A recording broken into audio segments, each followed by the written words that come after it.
We were at a city council meeting this week for a video this weekend, and as per usual, it was a real party. People who may currently have to grants that are investment to,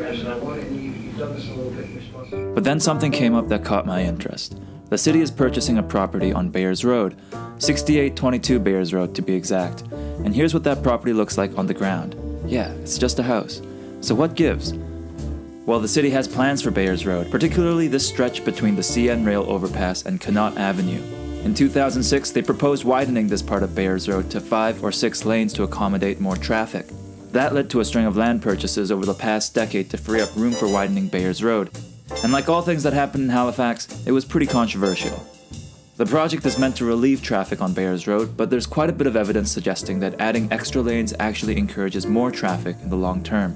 On top of that, people that live near the area aren't really comfortable with the idea of a 6-lane road in their neighborhood. But this project could be changing. With the city's recently introduced integrated mobility plan, the new plan is to add bus lanes to Bayers Road instead of extra car lanes.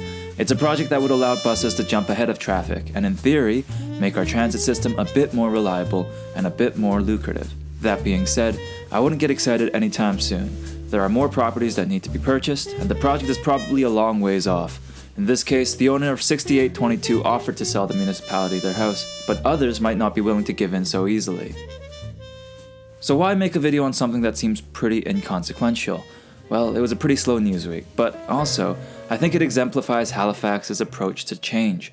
Our local government has a way of doing things one at a time, bit by bit, and it can be very frustrating. Take, for example, our fragmented bike lane network, or our new transit network that's supposed to roll out over 5 years. But in some cases, that incremental kind of approach works, because it's adaptable. If we had gone ahead with a 6-lane expansion to Bayers Road right away in 2006, we might be regretting that decision right now. Because it took a decade to even get to this point, we got a chance to revisit this project. If you want to know more about what the city has planned for transportation projects, I really recommend you check out the Integrated Mobility Plan. It talks about how we can improve how people get around in Halifax. We even made a video about it, so check out the links below for more information.